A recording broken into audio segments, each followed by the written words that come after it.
Hello, ladies and gentlemen. This is our Saturday's chess show.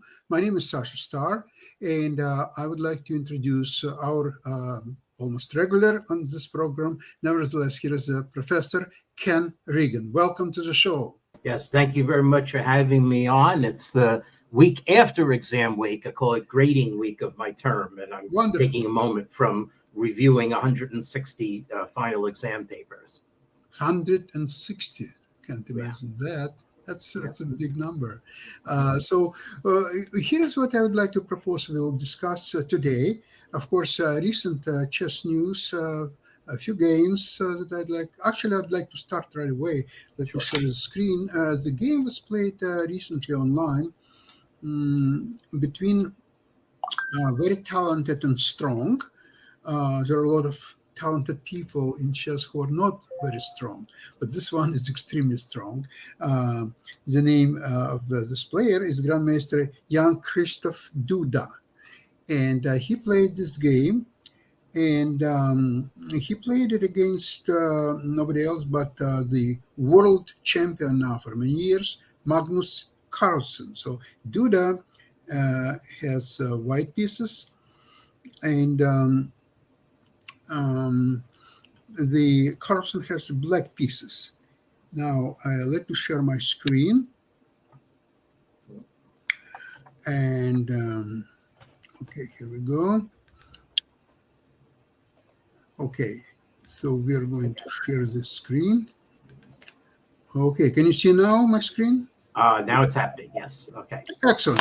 Okay, so here goes the game. What the first two moves were rather usual.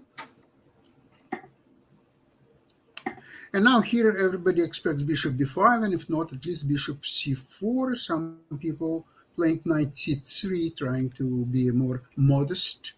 But how about what we call the Constantinople's opening, g3? Yeah. And usually you would preface that by knight c3 instead of f3. Yeah, yes. That's more usual approach. However, while pawn on e4 is not attacked at the moment, so for knight f6, of course, knight c3, but here Magnus probably wanted to deviate from normal knight f6, and he played a very enterprising move, d5. Yeah. That's what I would play. Okay, here's what's happening after that. Takes. Although you've got a dubious variation of the Scandinavian maybe now. Yes, it's premature e5, yeah. Yeah, except g3, who may not be the most formidable move in this position. However, after this moves, a normal continuation. G3 is an effective continuation against the Queen d6, a6 version of the Scandinavian. I know. Absolutely. So it's more and more looking like a Scandinavian defense in a way. And after h3, knight, bishop h5, Duda plays d3. And now Magnus is playing a move f6. It fortifies e5 pawn, also has a way for bishop to escape on f7 besides g6. So white castles, black castles queenside. And this is what considered to be a sharp and crazy position. Yeah, the engine thinks black is fine, so okay. Black is fine, yeah, I don't see anything wrong. And here is another highly unusual move that Duda played, b4. Yeah, wow, There's 3 attacks, knight, queen, bishop, and pawn is unprotected. So you must take the pawn, right? So either choice knight or queen. Queen is probably better because you immediately attack knight on c3. So bishop d2 is obvious. Queen a5. And now another very interesting move, a3. He controls a b4 square.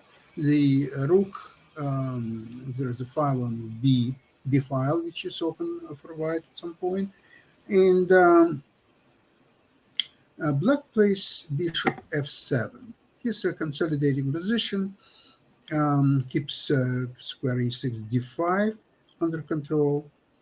And Duda is playing very calm move. Rook e1, knight e7, and here is knight e4, Mhm. asking the queen where it would like to go. Yeah, it's a little A4. Where? Oh, yeah. Does not have a good square. Okay, Magnus Carlsen found one, and a4. In some French defense positions, queen is doing quite well on a4, but we are not sure whether it's in this position as well. Yeah. So let's see what's happened. Knight c5 is obvious. Engine still says half point advantage to black. But, Queen d5. And now Duda had probably a stronger moves than what he played. There is a very interesting move, knight takes e5, to consider. knight takes E5. However, Wow. yeah, Duda is playing Oh, with yeah. knight takes and then queen g4, knight g7, and so on. However, Duda is playing bishop b4. And Carlsen comes with a decisive mistake, according to New in Chess. He plays here, takes, and knight c6. Hmm. What's wrong with this approach? Actually, it's not easy to You're going to find. get stormed. C4 looks extremely. Well, I don't know. C4 C4 possibility. is that premature? Maybe I don't know. Mhm. Knight takes B7 surely is must be on in some lines, but But um, here's what Duda came up with. He playing knight g5. wow. Okay. Wow. Enterprise Amplifies the idea. is Yes. best.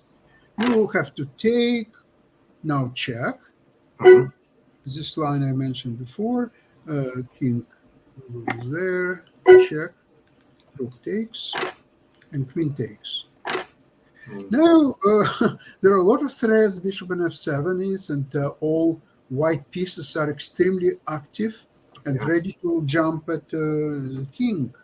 So Carlsen, at least by playing bishop before, he protects the eighth rank. And in this position, um, he plays Rook natural E1. move rook e to b1. Yeah. I think at this point it looks like the game is over. However, there is another inaccuracy by Magnus a5, Mhm. and here comes decisive bishop c6, and he has to play queen b6 because if it takes, and then rook C3. takes a5, and Yeah, rook takes A5 even better. yeah, and that wins. So in this position, very calm move, c3. Oh yeah, it's just killing. Half of the pieces are hanging here, and here comes rook to f8, Like at least down a protecting. rook almost. Yeah. Very calm move takes, and here he's trying to block the game by playing a4, It's down a but rook. here comes queen e7, and down a full rook, and about to lose more. Carlsen decides that it's been enough, Mhm. and he resigned. Very interesting game, especially on that high level. It's it's Right. Yeah. You quite a shock. wonder how people research these positions where the engine says black is half a point ahead, but in human terms, it's a lot more dangerous for black than it is for Exactly. white. Those positions. Exactly, very effortless game by Duda against world champion. So that's a quite unusual opening, very enterprising play, and I really enjoyed that game. Yeah. What's your impression, Ken? Yes. Well, as said from the same tournament, the Chessable Masters also there were two consecutive interesting games between Pragananda and Anish Giri.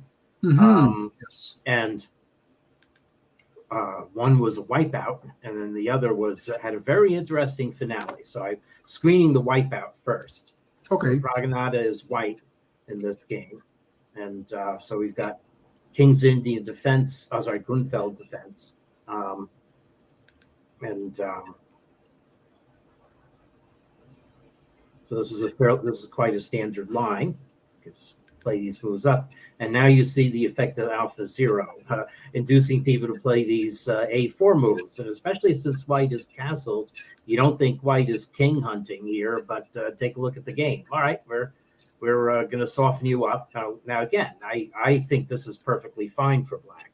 Mm-hmm. The queen h4 is a strong So active. can you share the screen? Oh, I'm sorry. I am sharing the screen. That would help a lot. No, I am. It says stop share. It's not. You're not seeing it. Yes, we see it now. Yeah.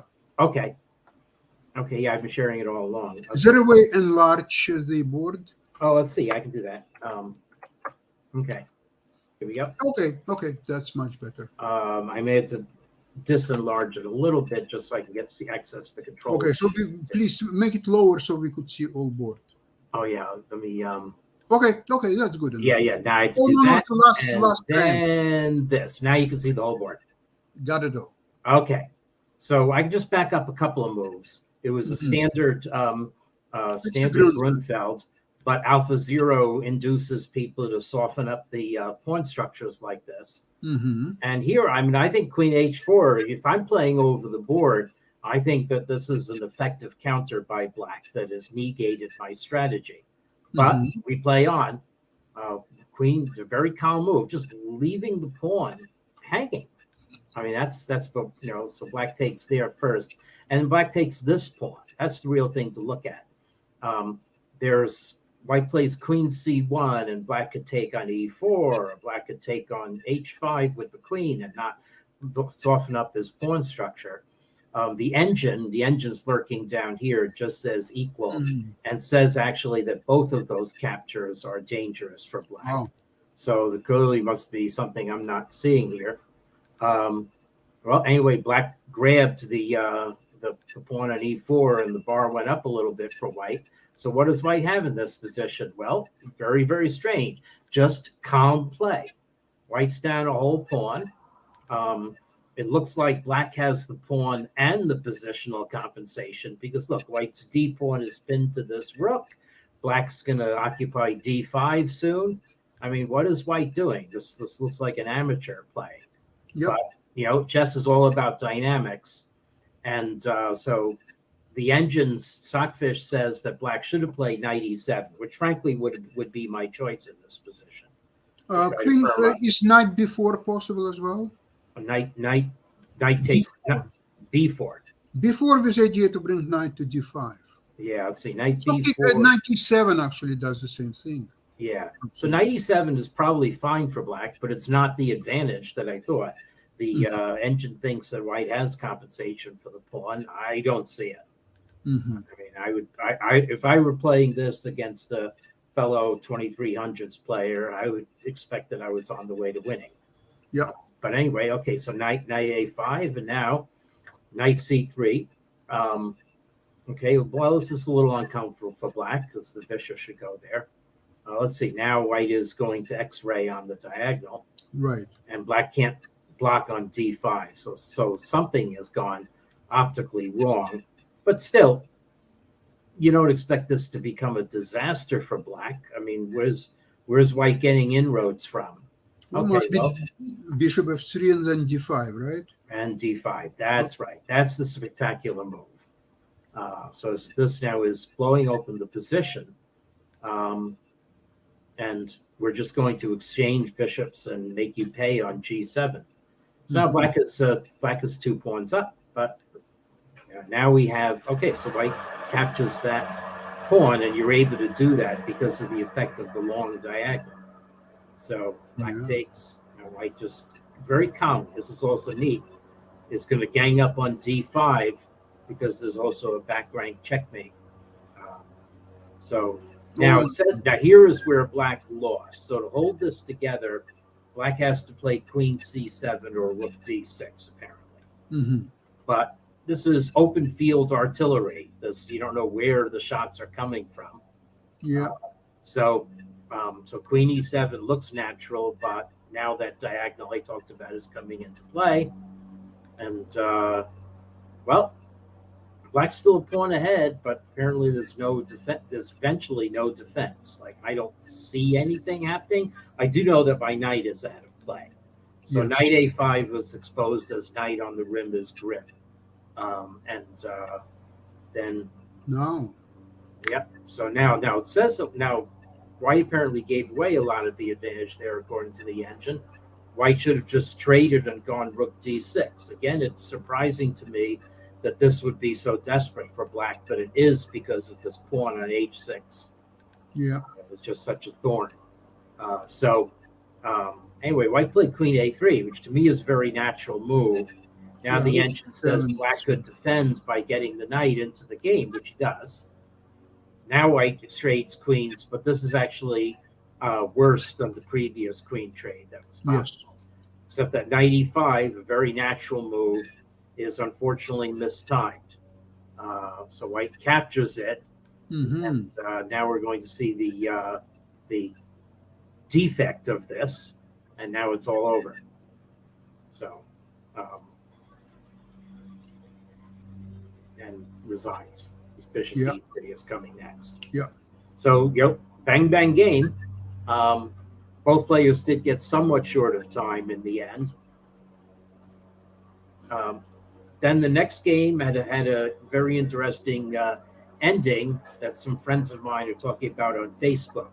As you can see, it rounds up with rook and knight against White's queen and entombed king. And it's the entombed king that is going to be the main theme of the play. I'll scroll through this game too. And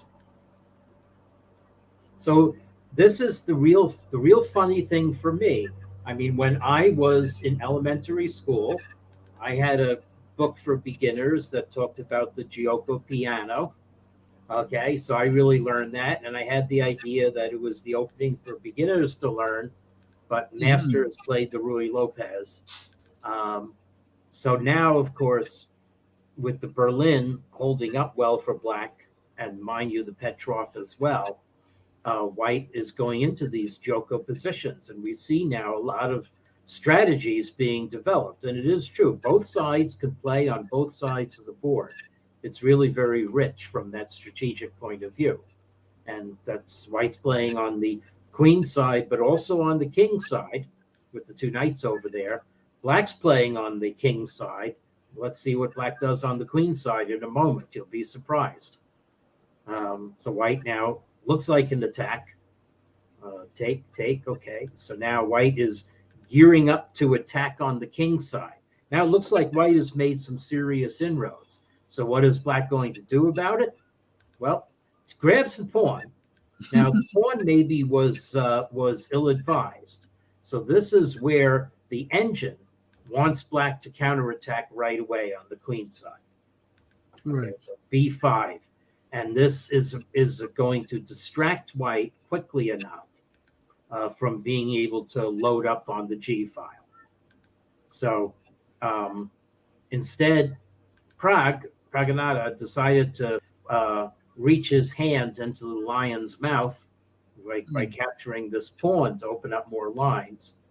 And the engine doesn't like it, but we'll see that that after some entrenchment, okay, now we are going to see that White could have won in some spectacular ways. So, but in this position here, now that's right, d5. Well, d5 was a desperate move. Let's see what the engine thought that Black should play c6 or b5.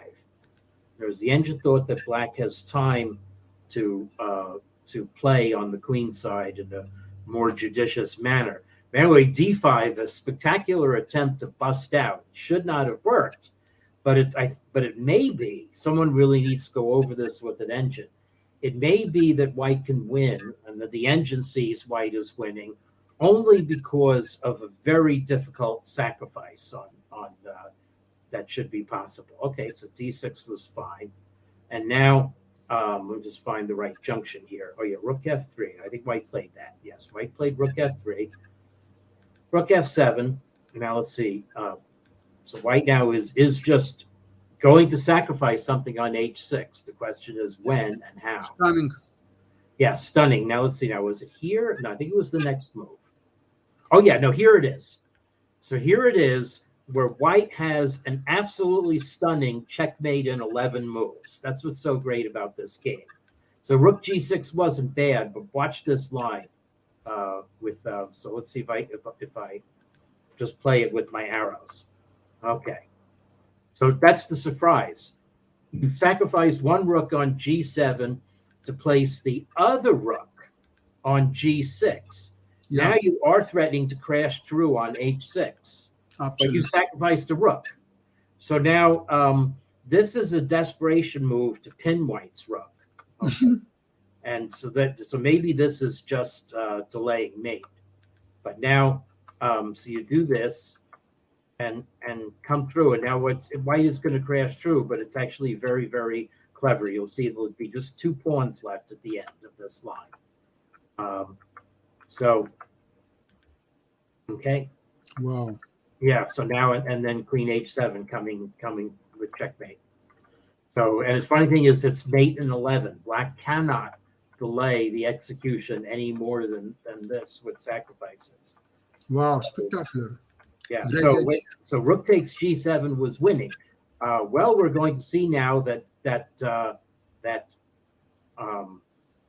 black had an equally spectacular way to win this game later.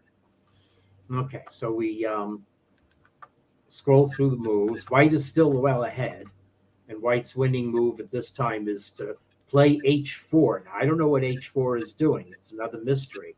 Maybe g5 check, and the h pawn comes in. Yeah, that's right. Yeah. So rook h4, logical. So white is absolutely ganging up on h6, but there are 4 defenders of h6 and 4 attackers. Mm-hmm. Now white captures black's bishop, and now white does stuff over here. And black, you can play through this with an engine all you want. Black should have played rook fd7 to make heir, but anyway. Okay. Now, okay.